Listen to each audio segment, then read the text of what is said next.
이미 여러분들에게 봉독해드린 하나님 말씀, 예레미야서 1장에 있는 말씀을 통해서 이 부르심 앞에 나는 어찌할까 라고 하는 제목으로 함께 은혜 나누기를 원합니다. 먼저 기도하겠습니다. 하나님 아버지, 이 귀한 날 아버지 집에 우리를 불러주셔서 감사합니다. 하나님, 오늘 우리에게 오늘 또 말씀해 주시고 하나님이 우리를 부르시고 그리고 우리에게 주의 귀한 사명을 맡겨주시고 그 감당할 수 있는 힘과 은혜 주시는 것 경험하고 돌아가게 하여 주시옵소서. 우리 영혼들을 주님 친히 만나 주시고 말씀으로 만져 주시옵소서. 예수님 이름으로 기도하옵나이다. 아멘. 아멘.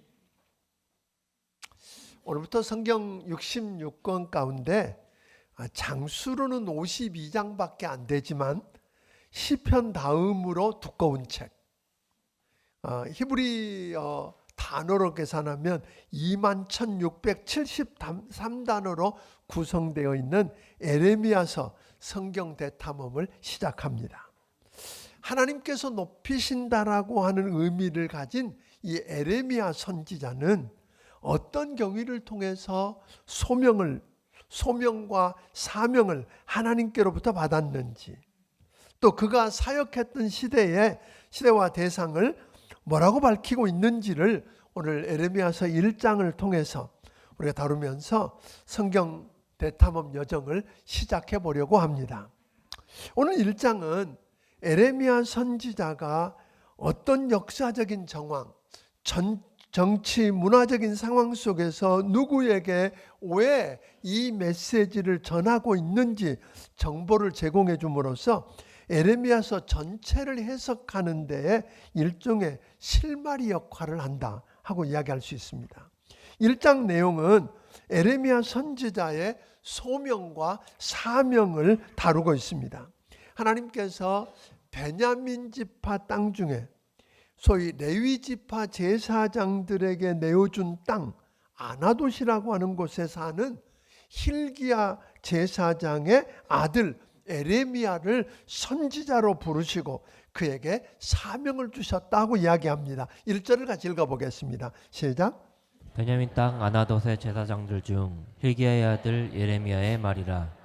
그러니까 예레미야는 제사장의 아들로서, 그 당시에 제사장의 아들은 당연히 제사장이니까 제사장의 아들로서 어려서부터 율법을 배우고 성전의 예식에 대한 훈련을 받음으로 제사장이 해야 할 일들을 익혀왔을 것입니다. 그런데 그가 살고 있었던 이 아나돗이라는 곳은 예루살렘에서 북쪽으로 한 5km 정도 떨어진 곳인데 BC 962년에 솔로몬이 왕이 될 때에 솔로몬이 형인 소위 아도니아와 서로 누가 왕이 되는지를 서로 겨루게 됩니다.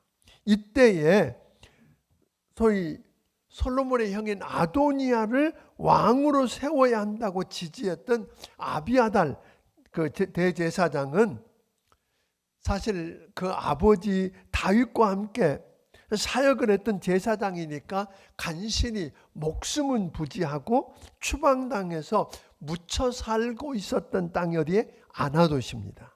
그러니까 그 후에 솔로몬이 예루살렘 성전을 건축하고 경쟁자인 사독 계열의 제사장들이 예루살렘 성전에서 예배를 집례하게 되니까 자연스럽게 아나돗에 사는 제사장들은 뭐가 되죠? 비주류가 되게 됩니다. 자, 그러다 보니까 이제 아마 이걸 이해하면 여러분들이 예레미야가 이 말씀을 전할 때 당하는 여러 어려움들을 이해할 수 있게 될 것입니다.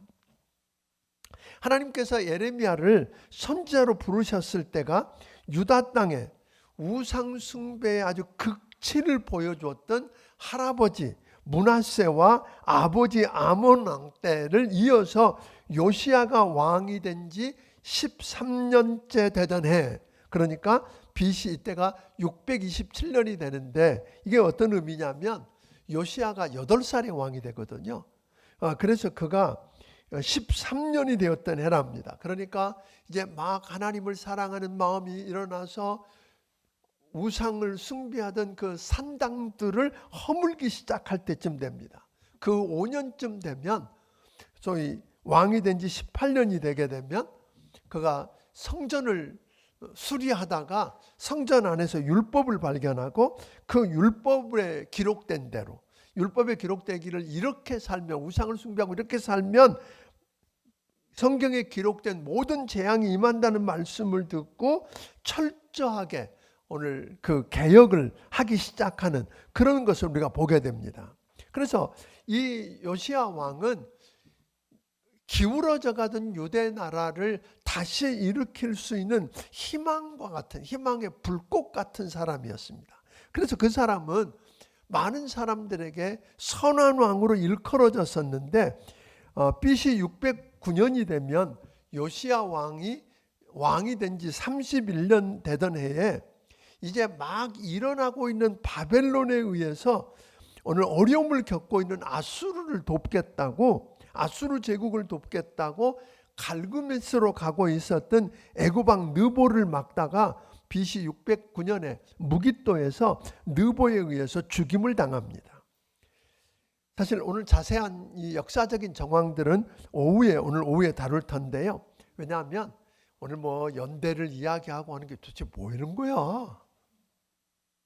그런데 오늘 오후에 오시게 되면 도대체 그 당시의 국제적인 정세, 오늘 지정학적인 상황들을 쭉 듣고 나면 오늘 에레미야서가 그 어려운 책인 줄 알았는데 어렵지 않다는 걸 금방 이해가 될 거예요.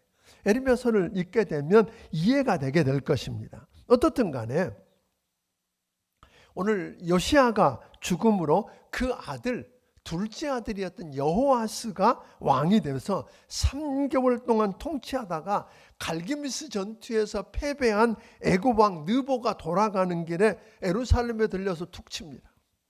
그리고는 3개월밖에 안 된 느보 왕을 붙잡아서 끌고 가고 다시 그의 형인 여호야김을 왕으로 세워서 11년간 통치하게 합니다. 그러던 그도 오늘 죽고 그리고 11년 후에 죽고 그의 아들 소위 여호야긴이라고 하는 사람이 왕이 뭔 말인지 나도 잘 모르겠어요. 이게 아니 표정들이 그러신 것 같아서. 근데 조금 들어보세요. 근데 그 여호야긴 왜냐하면 계속 나오는 이름이기 때문에 그런 거예요. 그 여호야긴이 왕이 되는데 석 달 왕노릇하다가 바벨론에 의해서 쳐들어오니까 그는 포로로 붙잡혀가고 그의 삼촌 그러니까 요시야 왕의 막내 아들 소위 시드기야가 왕이 되어서 11년간 통치합니다. 그리고는 소위 바벨론의 느부갓네살 왕에 의해서 예루살렘 성은 회파되고 성전은 무너지고 불타고 궁궐과 모든 집들이 불타고 쓸만한 사람들은 다 포로로 잡혀가고 그 시드기야 왕은 두 눈을 뽑힙니다. 자기 보는 앞에서 두 아들이 죽는 걸 보고 두 눈이 뽑혀서 그리고 쇠사슬에 묶여서 바벨론까지 끌려가는 상황을 경험합니다. 이때가 BC 586년입니다. 그러니까 예레미야는 이런 와중 속에서 이런 역사적인 배경, 시대적인 환경 속에서 누구보다도 길게 최소한 40년이 넘는 선지자로서의 사역을 하게 됩니다. 그리고 그는 바벨론으로 끌려가다가 예루살렘에 남게 됩니다. 그런데 바벨론이 총독으로 세운 그다랴를 죽인 자들이 보복이 두려우니까 애굽으로 도망가면서 이 에레미야를 끌고 갑니다. 그래서 에레미야는 자기 의사와 전혀 상관없이 애굽까지 내려가서 말씀을 전하다가 인생을 마무리하게 됩니다. 자, 여기서 우리는 에레미야 선지자가 사역했던 시대적인 배경을 보았습니다. 왜 이런 것들이 좀 필요하냐면 여러분들이 이런 시대적인 배경을 좀 알고 나면 성경이 읽어진다는 거예요. 아, 그렇구나. 남의 이야기가 아니라 눈에 들어오기 시작하는 거기 때문에 그래서 여러분들에게 읽어드린 겁니다. 2절 3절을 그 이야기를 2절 3절은 이렇게 이야기합니다. 같이 읽어보겠습니다. 시작. 아몬의 아들 요다왕 요시야가 다스린 지 13년에 여호와의 말씀이 예레미야에게 임하였고 요시야의 아들 유다의 왕 여호야김 시대부터 요시아의 아들 유다의 왕 시드기야 11년 말까지 곧 5월에 예루살렘에 사로잡혀 가기까지 이만이라.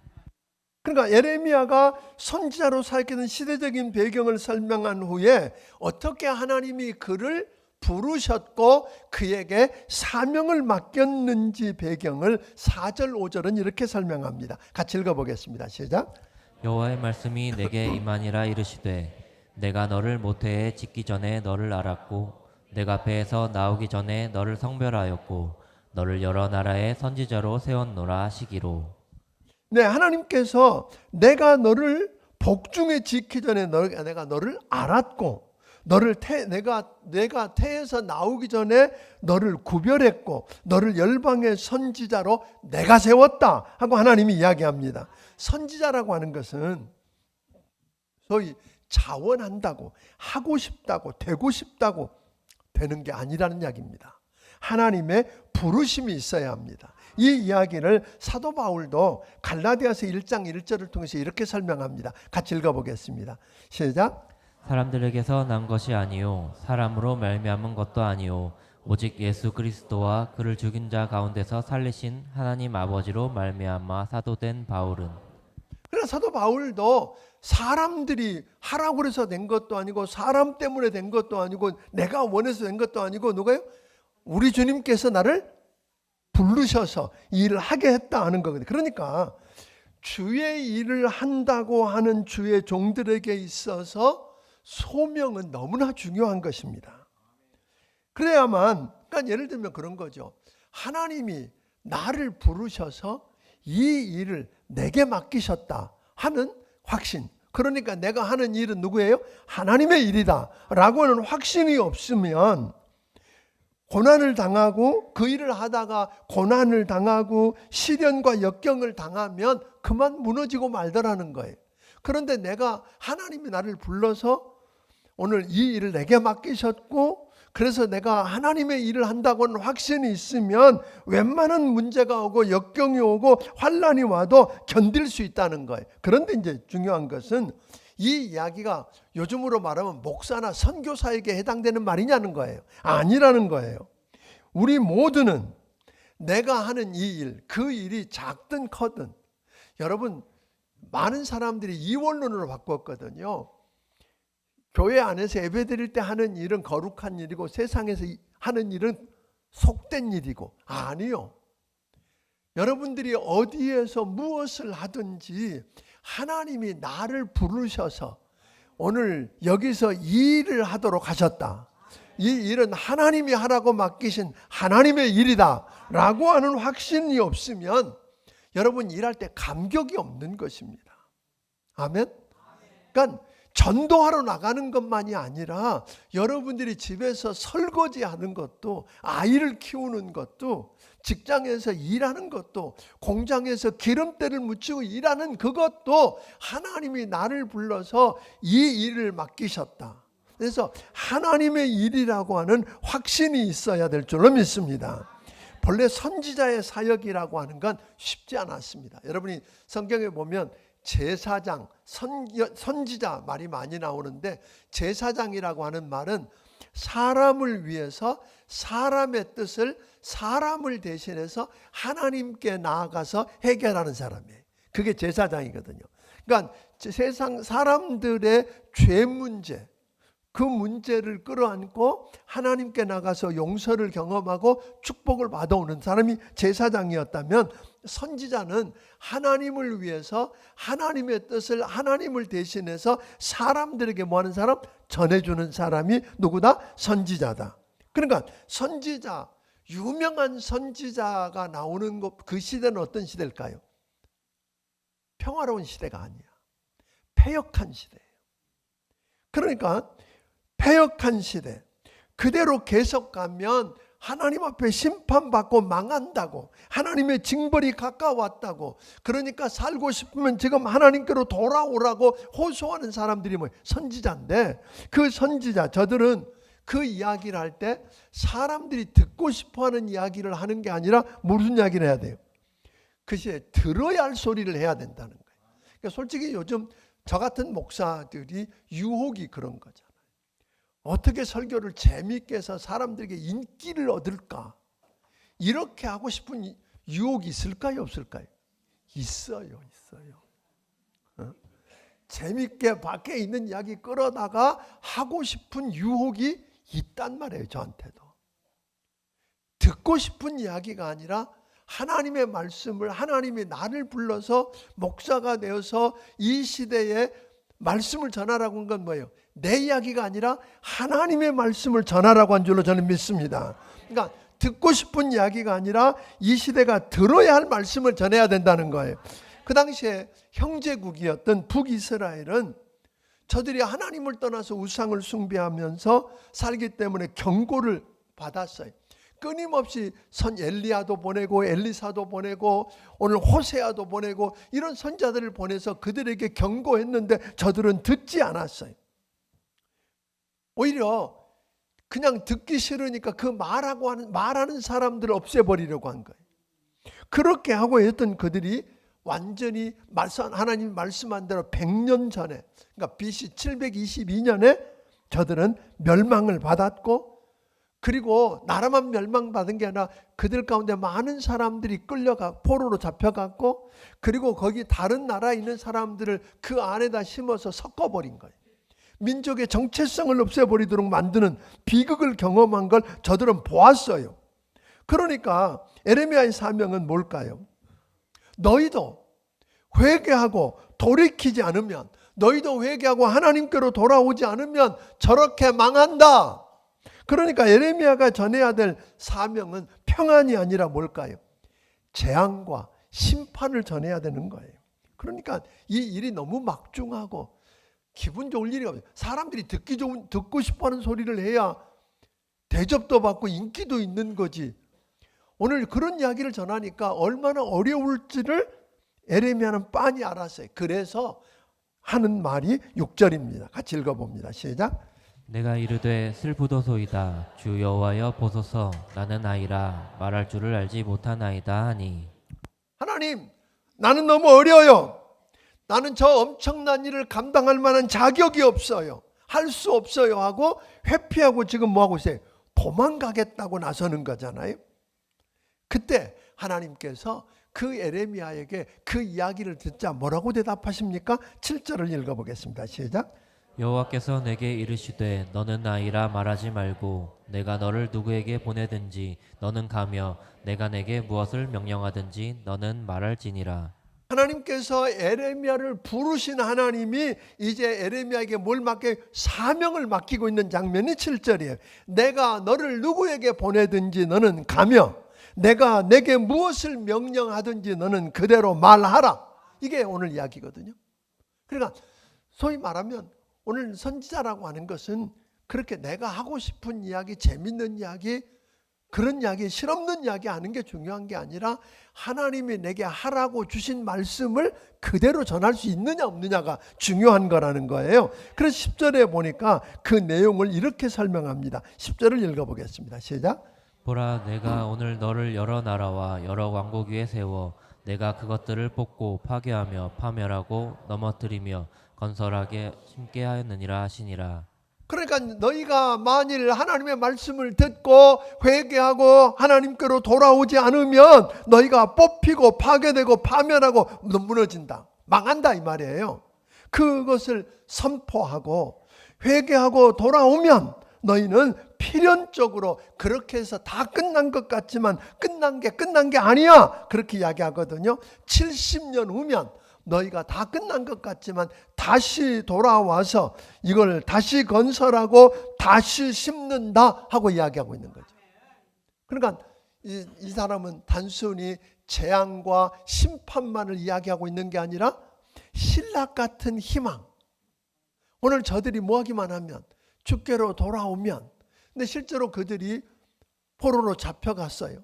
잡혀가서 그때서야 하나님의 말씀이 들리기 시작하는 거예요.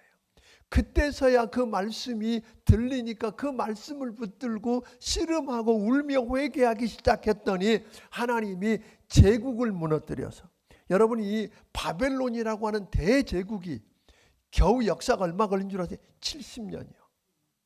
뭐하고 같아요?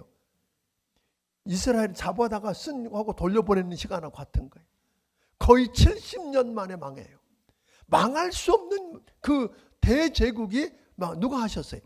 역사를 쥐고 있는 분이 하나님이라는 거예요. 오늘 예레미야를 부르시고 그에게 사명을 맡기고 그 일을 하라고 하신 분이 하나님이신데 그 역사를 주관하고 있는 그분이 돌아오게 빈말이 아니에요. 정말로 자기들이 싸워서 이긴 게 아니에요. 어느 날 고레스라고 하는 왕이 페르시아 제국이 드러나더니 그 백성들 다 돌아가래잖아요. 여러분 우리 공부했었잖아요. 그냥 돌아가라니까 금은 보아주면서 돌아가래잖아요. 아멘. 이런 일들이 일어나더라는 거예요. 그래서 오늘 15절 16절은 이렇게 말합니다. 같이 읽어보겠습니다. 시작. 내가 북방 왕국들의 모든 족속들을 부를 것인즉 그들이 와서 예루살렘 성문 어귀에 각기 자리를 정하고 그 사방 모든 성벽과 유다 모든 성읍들을 치리라. 여호와의 말이니라. 무리가 나를 버리고 다른 신들에게 분향하며 자기 손으로 만든 것들에 절하였은즉 내가 나의 심판을 그들에게 선고하여 그들의 모든 죄악을 징계하느니라. 오늘 이렇게 보니까 저들은 지금 북방 왕국이 온다 그러니까 이해가 돼요, 안 돼요? 안 돼요. 왜? 그 시대는 아수르 제국이 점령했는데 아수르가 힘이 다 빠졌어. 그러니까 이제는 누가 일어나요? 남쪽에 있는 애굽이 일어나는 거예요. 그러니까 사람들이 다 다음 차례는 누가? 이 패권을 잡는 나라는 애굽일 거야 라고 하는데 아니래, 북쪽이래.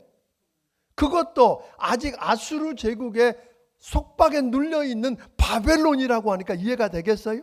그 일을 하시는 분이 누구예요? 바벨론에 의해서 정말 그런 역사가, 바벨론에 있는 사람들이 내려와서 저들의 주인 노릇하고 성읍을 치고 그런 일들이 일어나요. 왜 그런 일이 일어났다고 말해요? 16절에 너희가 나를 버리고 하나님을 버리고 다른 신들을 섬겼기 때문에. 하나님이, 그러니까 누구 때문에? 너 때문에, 네가 한 일 때문에 네가 그렇게 망하게 되었다라고 이야기를 하고 있는 것입니다. 그래서 하나님은 이런 이야기를 한다는 게 여러분 쉬워요, 어려워요? 어려워. 우리가 이 에레미야가 너무 잘한 거예요. 너무 그렇게 되면 분명히 저들이 들지 않으려고 할 거고 오늘 어떤 어려움을 줄 건지 빤히 알았어요. 핍박하고 죽이려고 할 거라고. 그래서 하나님은 말씀합니다. 8절 9절을 읽어보겠습니다. 시작. 너는 그들 때문에 두려워하지 말라. 내가 너와 함께하여 너를 구원하리라. 나 여호와의 말이니라 하시고 여호와께서 그의 손을 내밀어 내 입에 대시며 여호와께서 내게 이르시되 보라 내가 내 말을 내 입에 두었노라. 하나님께서 예레미야를 부르셔서 그에게 사명을 맡겨주신 하나님이 그 사명을 감당하고 나가서 가라고 하는 것에 가고 오늘 말하라고 하는 걸 말하게 될 때에 어려움을 안 만날 거라고 이야기하지 않으셨어요. 너 분명히 어려움을 당할 거라는 거예요. 고난을 당할 거라는 거예요. 핍박을 받을 거라는 거예요. 그러나 두려워하지 말라. 내가 너와 함께 할 것이고 내가 너를 건질 것이다. 너 말을 못한다고 어리다고 내가 할 말을 내 입에 담아줄 거야 하고 입에다가 손을 대고 오늘 말씀하십니다. 그러니까 오늘 여러분 하나님이 여러분과 나를 부르셨고 오늘 하나님이 내게 그 일을 맡기셨다면 오늘 여러분과 내가 하는 일은 하나님의 일입니다. 그 일을 감당할 만한 힘도 그분이 주실 것입니다. 아멘. 오늘 당할 때 그 일을 할 때 어려움을 겪겠죠. 물론 이 세상에 우리가 살면서 우리 주님이 우리에게 주신 게 있잖아요. 여러분과 나를 불러서 구원하신 그 하나님이 여러분과 내게 사명을 주셨어요. 너희는 가서 모든 족속으로 제자를 삼아 아버지와 아들과 성령의 이름으로 침례를 주고 내가 분부한 모든 것을 가르쳐 지키게 하라. 오늘 그 일을 하는 거 어려워요. 그 일 안 하면 아무 핍박도 없고 누가 욕도 안 할 텐데 그 일을 하려고 하면 핍박도 있고 어려움이 있을 거라는 거예요. 그래도 주님 말씀합니다. 두려워하지 말라. 그리고 17절부터 19절까지는 구체적으로 이렇게 설명합니다. 같이 한번 읽어보겠습니다. 시작. 그러므로 너는 내 허리를 동이고 일어나 내가 내게 명령한 바를 다 그들에게 말하라. 그들 때문에 두려워하지 말라. 내가 그들 앞에서 두려움을 당하지 않게 하리라. 보라 내가 오늘 너를 그 온 땅과 유다 백성 그 지도자들과 그 재상들과 그 땅 백성 앞에 견고한 성읍 쇠기둥 높성벽에 되게 하였은즉 그들이 너를 치나 너를 이기지 못하리니 이는 내가 너와 함께하여 너를 구원할 것임이라. 여호와의 말이니라. 오늘 무슨 이야기예요? 네가 어려움 당할 거야. 핍박도 받을 거야.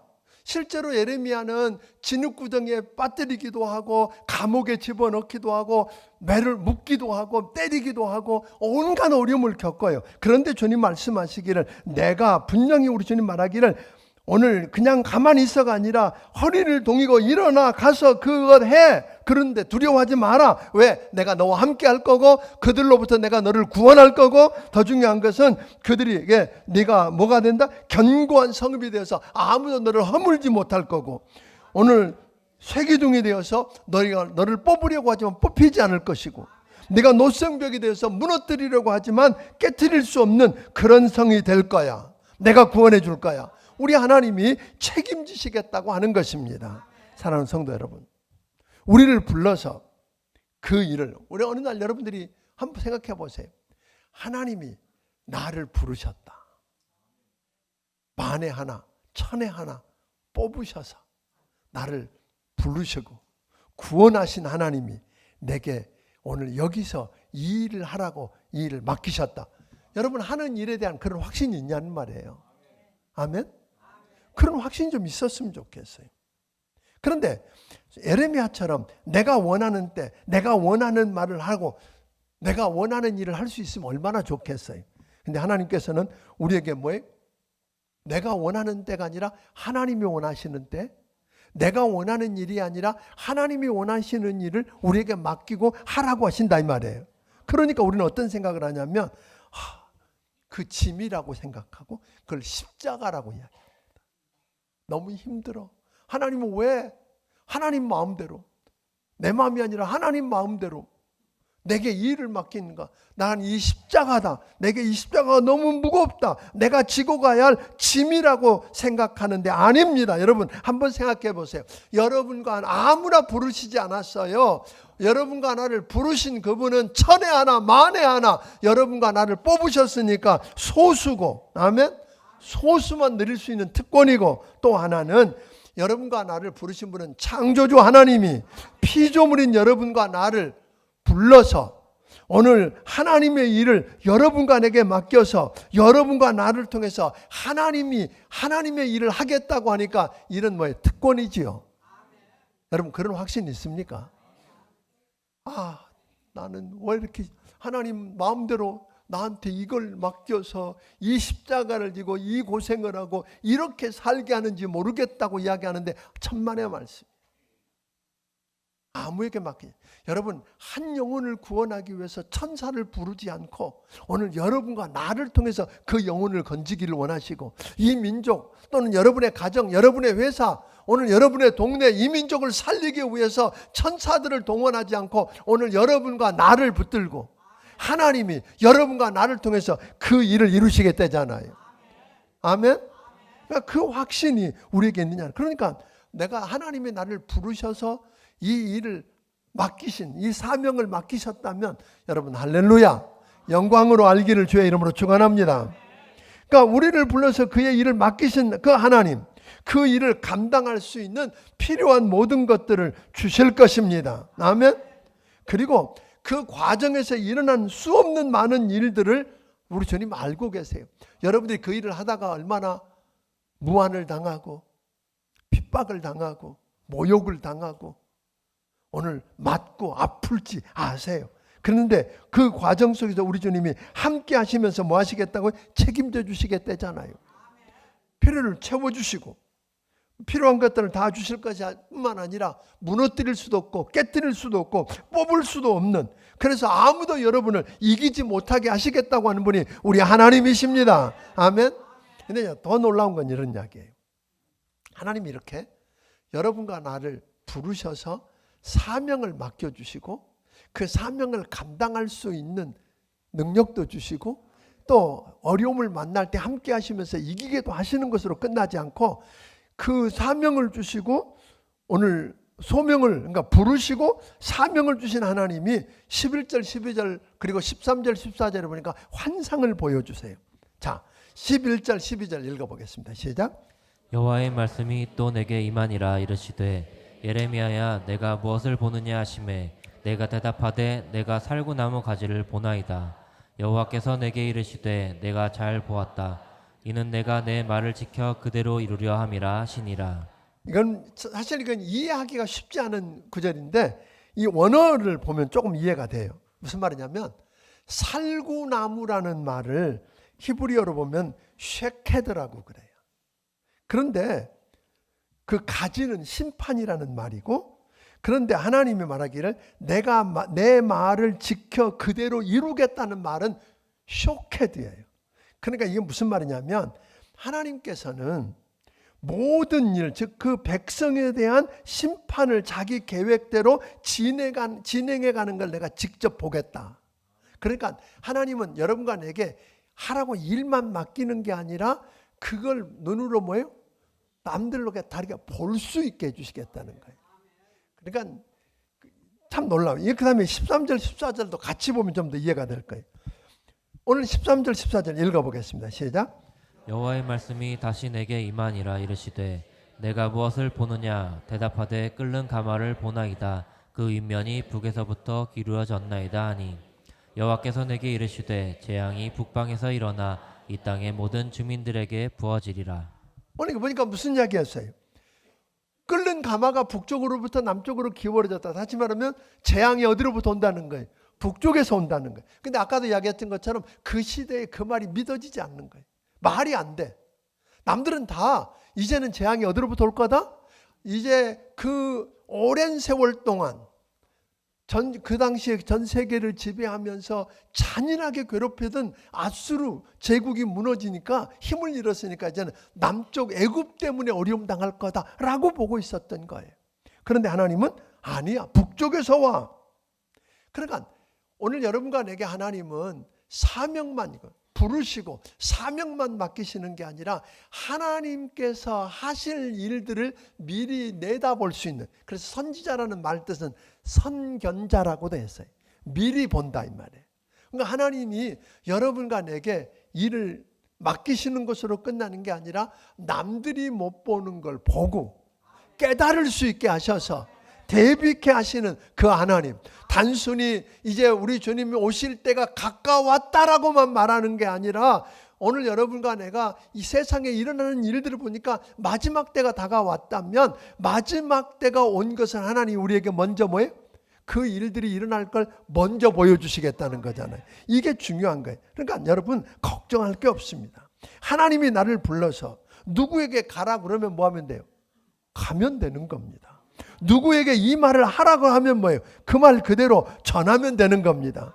듣고 싶어 하는 말이 아니라 들어야 할 말씀을 그냥 전하는 것입니다. 그것 때문에 핍박을 받을 수도 있습니다. 이 에레미야처럼 진흙구덩이도 빠지고 감옥도 가고 오늘 죽임을 당할 뻔하는 일들이 있을 겁니다. 그러나 여러분, 여러분과 나를 부르신 분, 여러분과 내게 그 일을 맡기신 분이 하나님이십니다. 그분이 그 일을 감당할 만한 힘도 주실 것입니다. 그러니까 여러분 말씀대로 한번 순종해 보세요. 감격 속에서 하나님이 내게 이 일 맡기셨다. 여러분 중요한 것이 그런 거 아니에요? 하나님이 기왕 하실 그 일들을 누구를 통해서? 나를 통해서 나와 함께 하나님이 이루어가는 게 기적이지.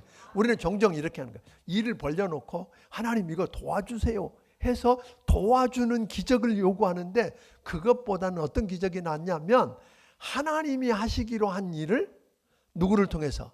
나를 통해서 나와 함께 하나님이 이루어가는 걸 보는 게 진짜 기적입니다. 저는 그래서 이 건축도 요즘 그런 생각 많이 하거든요. 하나님이 이 시대에 왜 이 건축을 하라고 하실까? 저는 요즘 정말 감사한 것은 하나님이 이때 우리를 통해서 우리와 함께 하나님이 하나님의 일을 이루시는데 우리가 쓰여진다. 이 감격이 있기를 주의 이름으로 축원합니다. 그런 역사들. 그러니까 오늘 그것에서도 우리가 한번 순종해 보면 놀라운 일들이 일어날 거라고 하는 거예요. 그런데 여기서 하나 또 놀라운 것은 왜 그렇게 에레미야 선지자가 사역하는 기간이 길었을까? 에레미야 선지자가 처음 시작할 때마다 유대는 뭐한다? 하나님이 말씀하시기를 이 너희들이 범죄했기 때문에 너희는 뭐한다? 망한다. 그럼 바로 망했어야 되는데 왜 40년 넘게 가장 오랜 시간 동안 선지자 노릇 하겠냐? 그 말을 전하고 다니겠느냐 하면 그건 뭐예요? 하나님의 은혜의 표예요. 오늘 이 세상도 보니까 여러 징조들을 보면 주님 오실 때가 가까워. 다시 말하면 2000년 전에는 죄인을 구원하기 위해서 오신 주님이 오늘 우리 죄 때문에 십자가에 죽으시고 부활하시고 승천하신 걸로 끝난 게 아니라 그분은 말씀하신 대로 다시 오실 텐데, 다시 오실 때는 세상을 심판하기 위해서 오실 것입니다. 불로 심판하기 위해서 오실 것입니다. 그때가 가까워왔는데 왜 온다고 하신 그 일이 이렇게 지나는데 안 오는가? 아니요. 하나님이 여기 계속 에레미야서를 보다 보면 희망이라고는 하나도 없는데 한 구덩이 신락 같은 뭐가 있으면 그걸 근거로 해서 뭐 하려고? 은혜 베풀려고 하신 하나님. 오늘 우리 주님의 관심은 한 영혼도 멸망하지 않고 구원받기를 원하시는 거예요. 이 아직 기회 주셨을 이때 오늘 하나님이 여러분과 나를 부르신 부르심 앞에 순종하고 맡기신 그 일을 여러분 믿음으로 순종하고 감당하기를 주의 이름으로 축원합니다. 누가 압니까? 여러분의 말, 여러분이 전한 그 말 때문에 여러분의 가정이, 여러분의 회사가, 여러분의 동네가, 여러분의 친구가 당연히 망해야 될 그들이 살아날지. 아멘? 살아날지. 정말 저들은 예레미야 말대로 순종했더라면 그 성은, 예루살렘 성은 무너지지 않았어요. 성전도 불타지 않았어요. 저들이 죽임을 당하지도 않았어요. 저들이 포로로 끌려가지도 않았을 거예요. 그런데 못 믿으니까, 인간의 해석대로 하려고 하니까, 여러분 하나님의 사람을 통해서 들려지는 이 말씀을 하나님의 말씀으로 듣고 그 말씀대로 순종해보는 놀라운 일들이 있게 되기를 바랍니다. 오늘 설교 제목처럼 오늘 여러분, 하나님은 특별한 몇 사람만 부르지 않으셨어요. 우리 모든 한 사람 한 사람을 부르셨습니다. 그 부르심 앞에 응답하기를 바랍니다. 주여, 내가 여기 있습니다. 주님이 사명을 맡기실 때 그 말씀 앞에 누구에게 가라고 하면 가고, 말하라 그러면 말하고, 하라 그러면 하고, 주라 그러면 주고 하는 순종을 통해서 하나님이 여러분을 통해서 마지막 시대에 일하시는 기적의 현장을 체험하게 되기를 주의 이름으로 축원합니다. 하나 부탁은, 오늘 오후에 오시면 아까 이야기했던 역사적인 그런 조금은 들을 필요가 있어요. 왜냐하면 이런 성경을 계속 보면서 이런 이야기들 배경을 안 챙겨 놓으니까 맨날 이상한 이야기 같아. 무슨 이런 게 뭐야 이게. 그러다 보니까 한 번도 안 떠들어보는 책은 안 떠들어봐. 예레미야도 잘 안 보는 책 중에 하나예요. 어려운 책 중에 하나예요. 그래서 꼭 좀 오셔서 들으시고, 정 못 오시면 괜찮아요. 집에서 들으세요. 차 타고 가면서 들으시든지. 그것도 안 하니까 문제인데, 근데 그거는 하셨으면 좋겠어요. 그렇게 해서 우리 온 성도가 예레미야를 통해서 이 시대에 우리 하나님이 주시는 하나님의 음성을 들을 수 있기를 주의 이름으로 축원합니다. 기도하겠습니다. 하나님 아버지, 예레미야만 부르신 게 아니라 오늘 우리를 찾아오셔서 우리를 애타게 부르고 계시는 하나님의 음성을 들을 수 있게 하옵소서. 천에 하나 만에 하나 나를 뽑아서 부르시고 내게 사명을 맡겨주셨습니다. 하나님, 내가 하는 이 일은 하나님이 불러서 하나님이 맡기신 하나님의 일이라고 하는 확신이 있게 하여 주시고, 그래서 아버지 하나님, 감격 속에서 그 일을 감당해내게 하옵소서. 감당할 힘을 주시겠다고 하셨고, 아버님 어려움 당할 걸 뻔히 아시는 하나님이 함께 하시면서 건져내시고, 아무도 뽑을 수 없고 아무도 무너뜨릴 수 없고 깨뜨릴 수 없게 하셔서 결국은 승리하게 하시겠다고 하는 하나님의 약속을 붙잡게 하여 주시옵소서. 여기 머리 숙인 주의 백성들 하나님 기억해 주시고, 이 시대에 이 말씀을 붙들고 아버지 하나님 마지막 승리자로 하나님 앞에 서도록 도와주시고, 하나님이 나를 부를 때마다 내가 어찌해야 할지 무릎 꿇게 하여 주시옵소서. 주신 은혜가 너무 크고 감사해서 하나님 아버지께서 주신 것 가운데 10의 1조와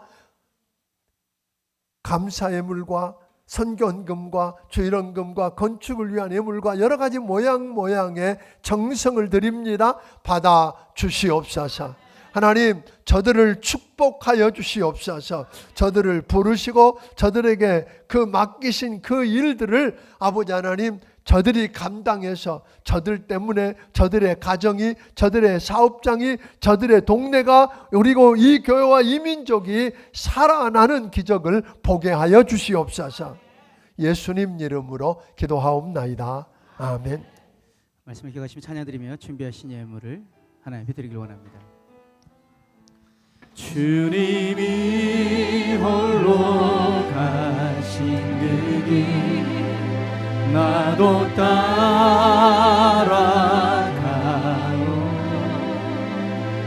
모든 물과 피를 흘리신 그 길을 나도 가오. 험한 삶도 나는 괜찮소. 바다 끝이라도 나는 괜찮소.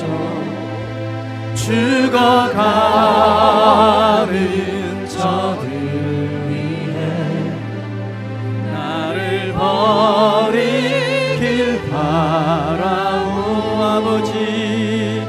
아버지 나를 보내주오. 나는 달려가겠소.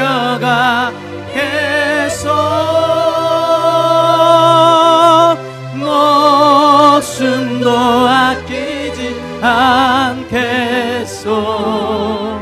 나를 보내주오. 세상이 나를 미워해도 나는 사랑하겠소.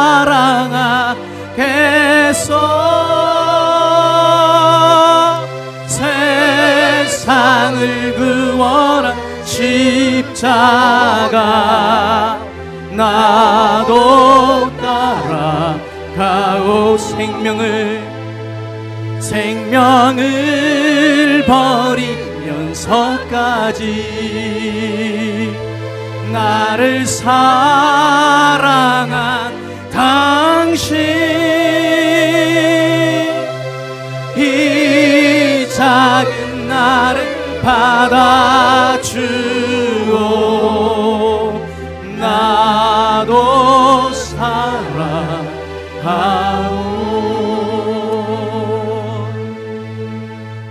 이제는 우리 주 예수 그리스도의 크신 은혜와 하나님 아버지의 무한하신 사랑과 성령님의 감화 감동하시고 역사하시며 교통하심이, 하나님이 나를 부르셨고 내게 이 일을 맡기셔서 내가 하는 이 일이 하나님의 일이라고 하는 확신과 자부심 속에서 오늘 순종하며 감당해서 세상을 변화시키기 원하는 귀한 심령들 머리머리 위에 지금부터 영원까지 함께하여 주시기를 예수님 이름으로 축원하옵나이다. 아멘.